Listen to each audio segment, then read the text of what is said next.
Berjumpa lagi dengan dongeng Larasmi. Dongeng ya, saya akan melanjutkan kisah kemarin yang terputus dengan pemahaman lebih komplit karena saya mendapat visual lagi yang semakin memperteguh atau memperjelas bahkan bagi saya tentang penelusuran yang saya niatkan. Saya ingin tahu, ingin menggali ilmu sedalam-dalamnya dan seluas-luasnya karena saya terus merasa kurang dalam pengetahuan. Berbicara tentang Bank Swiss atau harta amanah Bung Karno, orang-orang kan menyebutnya begitu. Apapun nanti mau masukkan ini namanya ini, silahkan, saya nggak peduli, ini dongeng saya ya. Jangan mencampuri, ini dongeng, jadi nggak usah dibenar-benarkan. Kalau ingin punya cerita sendiri ya buatlah dongeng sendiri. Memahami? Paham? Yeah. Dongeng tentang harta amanah yang di Bank Swiss, bukan yang tertanam di Nusantara gitu. Meskipun asalnya di Bank Swiss itu adalah dari Nusantara yang dibawa ke sana karena ada sebuah perjanjian atau bisnisan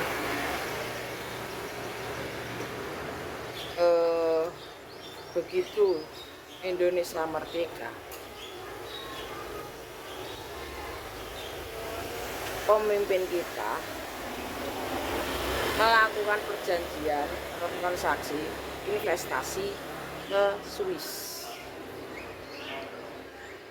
Investasi itu adalah berton-ton emas, ratusan ton emas dari bumi pertiwi kita dibawa ke Swiss, investasi di sana oleh pemimpin kita yang selama ini didengungkan mempunyai harta tersebut. Sebenarnya bukan harta pemimpin itu, tapi mengambil dari bumi Nusantara ini dibisniskan. Ini dongeng loh ya. Jadi tidak bisa disalah-salahkan karena ini saya dapat dari mimpi. Tidak bisa dibuktikan bagi yang mempercayainya saja. Dan kala itu pemimpin kita yang memang dinaungi dan mengugemi ajaran Jawa, yaitu Jayabaya. Karena Jayabaya pemimpin kita itu memang ya seperti mendapat memang punya mukjizat, wahyu, tapi semua itu kan mengenai amanah atau imannya orang kan bisa berubah karena limbung, karena sudah merasa seperti apa. Terjadilah transaksi dengan negara tersebut, dengan yang di Swiss, jelas gitu aja,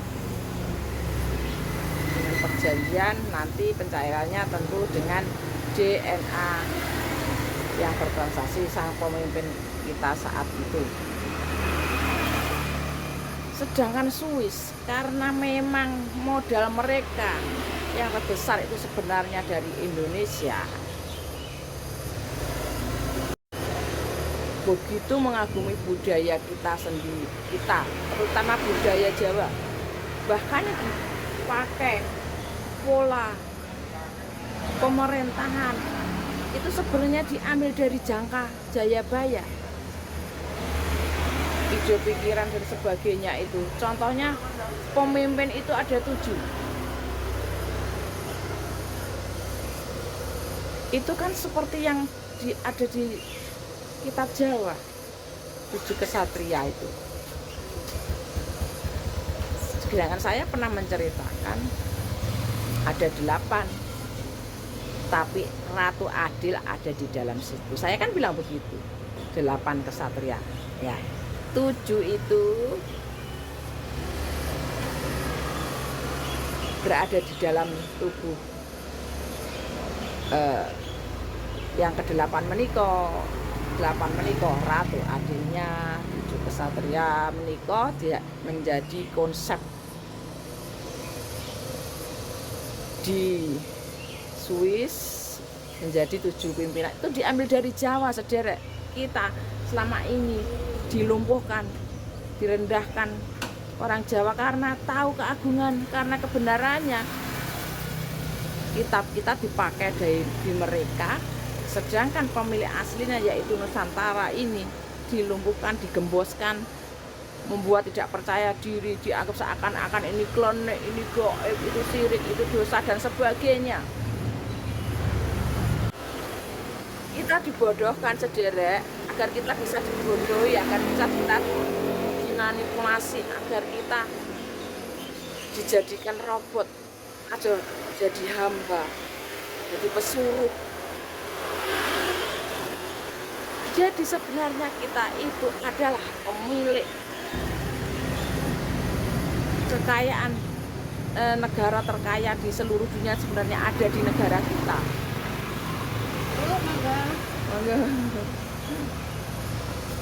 Bukan di Swiss. Sekarang negara terkaya kan Swiss. Itu pakai konsep kita, sederek. Kan perjanjiannya saat itu. Allahu alam nggih.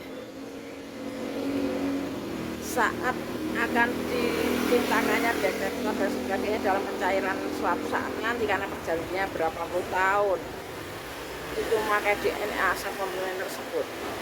Nah saat itu pencetus Jayabaya, Sang Prabu Jayabaya, itu kan saya pernah bilang kemarin tuh, bisa mempunyai lorong waktu, bisa mempunyai dimensi atau dorpal dan sebagainya, apa sebutannya itu, bisa meloncat ke waktu yang tahun saat Indonesia akan dimunculkannya Satrio Piningit. Sesuai ramalannya, begitu saat tangan akan didetek, itu Prabu Jayabaya masuk. Otomatis darah dan sebagainya, aliran darah,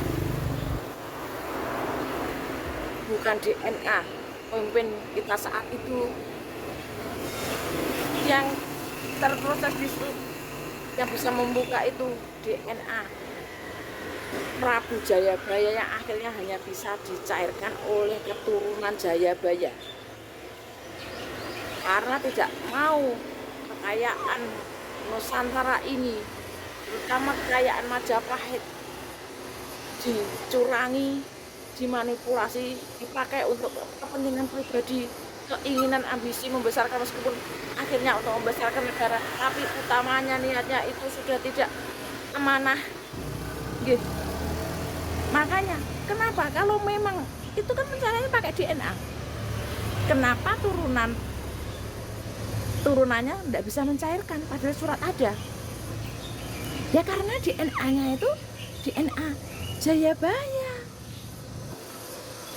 nggak bisa dicairkan sampai sekarang siapapun, karena sudah mencoba mereka tapi tidak masuk DNA-nya, karena saat transaksi yang masuk itu DNA-nya Jayabaya memasuki melalui darah, perubahan sel-sel darah kita. Makanya saya juga pernah bilang, kita sederek, kita akan melalui perubahan DNA, misalkan kita akan merasakan gatal-gatal, pusing-pusing, itu karena akan berprosesnya DNA kita yang berubah karena kita dititisi. Bukan berarti pemain dulu dititisi, bukan, hanya dipinjam raganya untuk menggagalkan transaksi tersebut. Kalang kabut lah, makanya saat itu sakit kan, saat terjadi transaksi itu dengan kita saat itu. Ingatan sederek, kita akan mengalami gatal-gatal. Karena itulah sederek, saudaraku kesatria semua, bagi saudaraku kesatria yang terpilih, bagi Anda yang terpilih, Anda akan terkoneksi dengan saya, akan klik dengan saya. Jadi bagi penyinyir-penyinyir itu jelas bukan. Saya bukannya, ya terserah semua terserah. Boleh dipercaya atau tidak. Anda sendiri yang menentukan. Oke? Kita akan para jiwa terpilih akan melalui proses gatal-gatal. Itu tidak bisa tidak. Gatal-gatal agak pusing-pusing, agak gres-gres. Itu darah kita sudah mulai berubah, DNA kita itu berubah. Terserah mau ada teori impossible, halu dan sebagainya, terserah. Anda yang bilang halu itu karena tidak ada kecocokan di cerita saya sehingga mereka itu pesimis karena mereka itu adalah orang-orang tidak terpilih.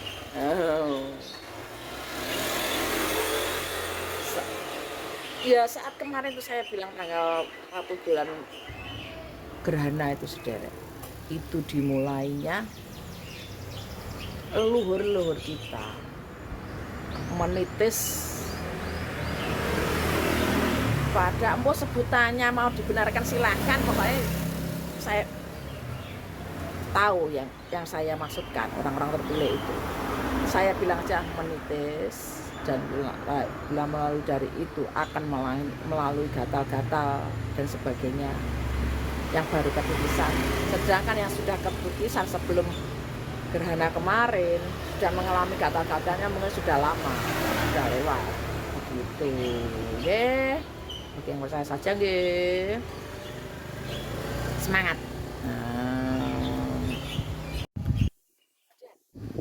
Ada lagi satu rahasia. Kenapa pemimpin saat itu yakin dan memakai sidik jarinya atau DNA-nya? Karena beliau meyakini adalah seorang Highlander. Awet muda itu bilang awet muda di jangka-jangka dan uga-uga itu loh. Saudara, memang selain itu kita nanti orang normal saja usianya sampai 200, 300, 400 tahun kita itu nanti. Sedangkan para jiwa terpilih itu yang 8 orang saya bilang itu adalah Highlander abadi. Ya, 8 orang itu abadi saudara. Muda terus gak bisa tua. Mungkin menentukan seperti Bisma itu, menentukan kematiannya sendiri. Seperti itu nanti. Cuman kalau ini Bisma kan tua. Kalau ini 8 kesatria ini saat terjadi itu bertransformasi, kulit kita akan beregenerasi menjadi muda dan Highlander abadi. Oke? Bisa dimusnahkannya dengan sesuatu yang bukan normal, mungkin kalah atau gimana meninggalnya, tentu itu ada ceritanya sendiri nanti. Oke, jadi para manusia suci yang menjalani tirakat yang luar biasa yang dihempaskan oleh kehidupan, disisihkan oleh kehidupan, dibuang oleh kehidupan, tidak pernah sekalipun merasa bahagia karena mereka dalam proses saja. Mereka pernah bilang yang dinilai adalah prosesnya. Makanya kalau kita meyakini ini sudah jalani terima ing pandum, orang-orang sombong akan mentertawakan. Bodoh silakan, bodoh enggak apa-apa. Bodoh tapi penting sehat daripada merasa pintar tapi bodoh. Tidak tahu kalau mereka itu tidak tahu. Kita yang dianggap bodoh, kita yang dianggap pengetahuannya itu sebatas patokan mereka yang pikirannya terbatas, makanya mendikte orang. Tidak seperti itu, tidak apa-apa. Jangan bodoh, tidak apa-apa. Kita merasa bodoh, tapi kita tahu Kita tidak tahu kalau diri kita tidak tahu, daripada tidak tahu bahwa dirinya tidak tahu. Pilih mana? Sederenge, tetap semangat bagi yang bisa menjaga hatinya. Jangan kotori dengan segala.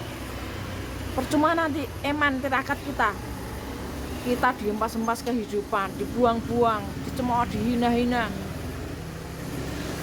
templek lemah sampai dipetelnya lemah. Kita tetap bangkit, kita nggak pernah mengeluh.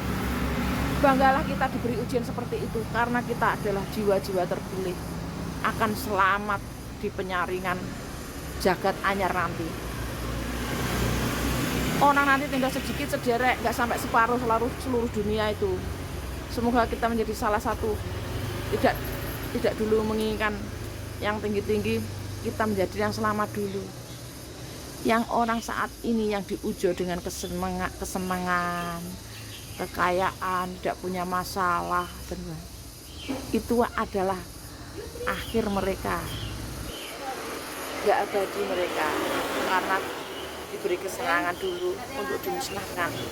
Mending kita tidak apa-apa, kita adalah pemusnahnya.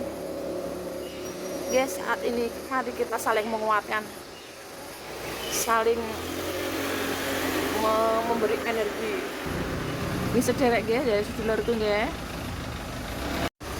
Kita adalah Highlander dan calon penghuni bumi pertiwi ini yang berusia 200, 300 sampai 400 tahun. Semoga saudaraku yang percayainya diberkahi mulai sekarang, rezeki panjang umur, rezeki harta, rezeki uang, rezeki sehat, dan rezeki kebahagiaan, dan akan mulai ketemu cinta sejatinya. Nggih? Yakin nggih sederek? Terima kasih sudah mempercayai saya. Soal harta amanah itu biarkan saja jadi rebutan, nggak akan bisa cair kok. Dan yang di Nusantara ini yang mengaku Satrio Piningit, sudah ambil sana hartanya. Kalau memang kamu Satrio Piningit, sudah saya beri tunjuk kemarin, ada di bawah pohon jambu, terutama jambu Darsono, jambu air Darsono. Kalau memang Anda Satrio Piningitnya, tidak akan terjadi apa-apa. Tapi kalau Anda palsu, Anda harus siap ditumbalkan. Seperti itu petunjuk yang saya dapatkan. Oke, silahkan kalian merasa. Kalau memang ia merasa, ya ambil sana. Mengatur loh, simpel kemawon, ya, dan merasa sakti. Tentunya kan jangan hanya ucapan saja, buktikan itu. Jangan bingung mencari pengakuan. Dan satu lagi di channel saya, jangan mendikte saya tidak suka. Oke, kalau Anda merasa bikin channel sendiri, jangan dikte saya, memberi saya masukan, tidak apa-apa, tapi kesannya mendominasi saya tidak akan bisa. Saya masih berbaik hati, masih mau berlembut hati. Saya hargai keinginannya, tapi jangan mendikte saya nggih sederek ya. Jangan ngatur-ngatur saya, karena saya tidak suka diatur. Ngaten nggih sederek. Pangapunten, semoga pinaringan selamat. Rahayu.